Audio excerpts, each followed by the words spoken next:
Bonjour. Alors voici l'exercice d'aujourd'hui. Soit n un entier naturel non nul, tel que n soit supérieur ou égal à 2, et soit z un nombre complexe. Il s'agit de montrer que la somme pour k allant de 0 à n-1 des z plus ei de k pi sur n à la puissance n n'est autre que n facteur de z puissance n plus 1. Vous pouvez vous donner raisonnablement une dizaine de minutes, voire une quinzaine de minutes de tentative avant de regarder la correction. Et vous trouverez l'énoncé et la correction détaillée d'un problème, d'un exo un peu plus long que celui-ci, avec une deuxième question, qui revient à faire des calculs d'autres sommes à partir de celle-ci, en lien en description de la vidéo. La phrase est longue. Pardon. Alors du coup, voilà, il s'agit de calculer cette somme-là et de montrer qu'en fait, elle est égale à ça. On va lui donner un petit nom à cette somme pour éviter de se la trimballer à chaque fois. On va poser Sn, cette somme. Sn, pour être plus précis, Sn de Z. Merci pour le T. Sn de Z, et bien du coup, ça nous fait... Qu'est-ce que ça nous fait Sn de Z? Du coup, bah oui, pour l'instant, je suis toujours sur ma somme. Sauf pour qu'elle en 0 n-1, j'ai rien fait. Z plus ei de kpi sur n à la puissance n, qu'est-ce que je peux faire? Alors, qu'est-ce que je peux faire d'intéressant? Bon, j'ai pas grand-chose à faire, si ce n'est peut-être... bon, pas dire de bêtises, hein, bien sûr que a plus b à la puissance n, c'est pas a puissance n plus b puissance n. C'est plus compliqué que ça, bien évidemment. Vous avez la formule du binôme de Newton, dont on va se servir. Je vois pas grand-chose... Je vois pas ce qu'on ferait d'autre, en fait. Donc ça fait somme pour k allant de 0 à n-1. Donc si j'applique la formule du binôme de Newton ici, ça nous ferait une autre somme, mais il faut l'indexer proprement, donc il faut surtout pas l'indexer avec k, déjà, qui est pris ici. On va éviter i parce que, bah voilà, on est en complexe. On va l'indexer avec j. Bon, je sais que les puristes diraient, bah j c'est aussi un autre nom complexe qu'on a de j, machin. Bon, ça va, là, il n'y a pas de confusion potentielle. Donc c'est la somme pour les j allant de 0 jusqu'à n cette fois-ci. Alors, j'ai peut-être été un peu ambitieux niveau place. Somme des j parmi n. Et alors du coup, j'ai un choix à faire. Z puissance j, ça puissance n moins j, ou l'inverse. Moi, je préférerais mettre le coef le plus simple, la puissance la plus simple, au truc qui me semble le plus compliqué, à savoir lui. Donc je vais dire z puissance n moins j, et là je vais vraiment devoir serrer un petit peu. Je sais pas pourquoi j'ai mis cette parenthèse là, ça sert vraiment à rien. Fois, désolé, ei de k pi j, de k j pi, j'aurais dû mettre sur n. Voilà ce que ça fait. C'est une somme double en fait. Et du coup, comment je fais pour calculer cette somme? Pareil, je me dis, mais qu'est-ce que j'ai comme option? Quelles options s'offrent à moi? Eh bien, je vois pas grand-chose d'autre à faire, si ce n'est, enfin, permuter les deux sommes. Est-ce que je peux les intervertir facilement? Oui. Pour l'instant, c'est des sommes finies. Bon, vous n'êtes pas encore à ce genre de questionnement, on va dire. Et les indices sont indépendants les uns des autres, donc il n'y a pas beaucoup à se casser la tête. Ça fait la somme pour j allant de 0 jusqu'à n, de la somme pour k allant de 0 à n-1, et ce que j'espère aussi, pourquoi j'ai mis un petit espace ici, c'est de pouvoir sortir de la deuxième somme des termes qui ne dépendraient que de j, et qui ne dépendraient en tout cas pas de k. Qui ne dépend pas de k? Bah, j parmi n, et z puissance n moins j.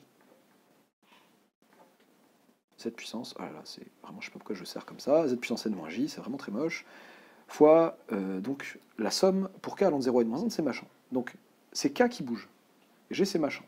Ben, j'ai tout intérêt, parce que je ne sais pas calculer tant de sommes que cela en fait, à faire apparaître là une somme géométrique. Et donc je vais écrire ça comme étant ei de pi j sur n à la puissance k. Je reconnais une somme géométrique ici. Mais je fais très attention, avant de dégainer ma formule, distinguer, ou soit m'assurer que ceci n'est jamais égal à 1, soit distinguer le ou les cas où c'est égal à 1.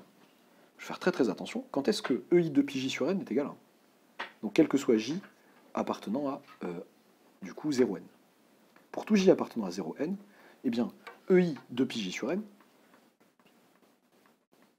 est égal à 1 si et seulement si, eh bien, j égale soit 0, soit, eh bien, n. Donc pour ce sens-là, si j égale 0 ou j égale n, vous le voyez facilement, ça fait soit, là ça fait ei 0, 1, ou ei de pi, ça fait 1 aussi. Mais, rappelez-vous, bah là de 0 à n-1, ça me ferait les racines énièmes de l'unité, 2 à 2 distinctes. Et donc il n'y en a aucune à part, donc du coup, de 1 jusqu'à n-1, pour j allant de 1 jusqu'à n-1, il n'y a aucune de ces racines énièmes de l'unité qui ferait 1. Ok, donc ça me donne envie en fait de distinguer à part le cas j égale 0 et j égale n, c'est-à-dire en fait les sortir de ma somme. Je vais sortir le terme j égale 0. Le terme pour j égale 0, c'est 0 parmi n, z puissance n, fois une somme encore, il ne faut pas oublier qu'il y a une somme derrière. Somme pour k allant de 0 à n-1, d1, en fait, plus le terme pour j égale n, n parmi n, z puissance 0 cette fois-ci, n moins n, somme des 1 encore une fois. Bon, trimballe cette somme des 1, mais je vais la calculer. Ok, plus la somme pour j allant de 1 à n-1, cette fois-ci. Et alors, qu'est-ce qui me permet, voilà, petite remarque, ce qui me permet gentiment de faire ça sans me casser la tête, c'est que je vous ai pris n supérieur ou égal à 2. C'est ça qui vous permet tranquillement d'écrire la somme pour j allant de 1 à n-1. Pour peu que n soit égal à 1, par exemple, on aurait eu la somme de 1 à 0 et ça aurait posé problème. On aurait dû parler. Soit dire, bah, c'est une somme vide et ça fait 0, il n'y a pas de terme dedans, et donc pour certains, cette convention est permise, soit on n'aurait pas eu le droit de l'écrire tout simplement. Donc là, de 1 à n-1, j'ai aucun problème. Donc c'est la somme de quoi? C'est la somme, encore une fois, des j parmi n, z puissance n moins j, et cette fois-ci, la formule est applicable, somme de termes consécutifs d'une suite géométrique, avec une raison différente de 1. Donc,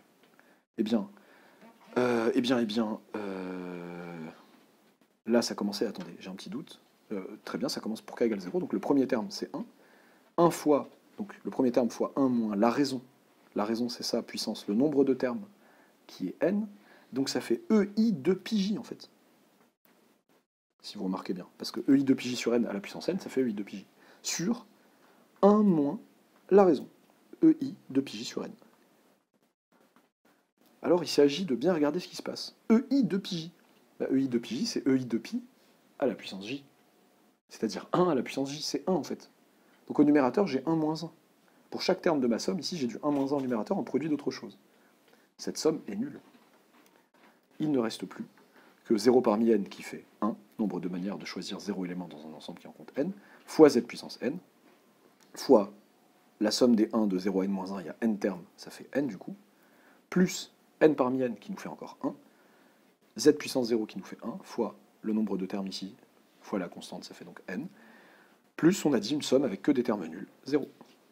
Et on a bien montré que notre somme, alors j'étais un peu cavalier ici sur le fait d'écrire Sn de z égale ça, et en plein milieu de mon calcul, balancer ça, j'aurais peut-être dû écrire ici Sn de z pour reprendre sereinement mon calcul, et là ça me fait, en factorisant par n facteur de z puissance n plus 1.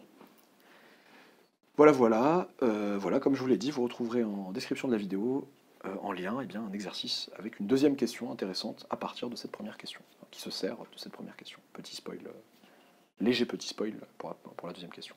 A très bientôt pour une nouvelle vidéo.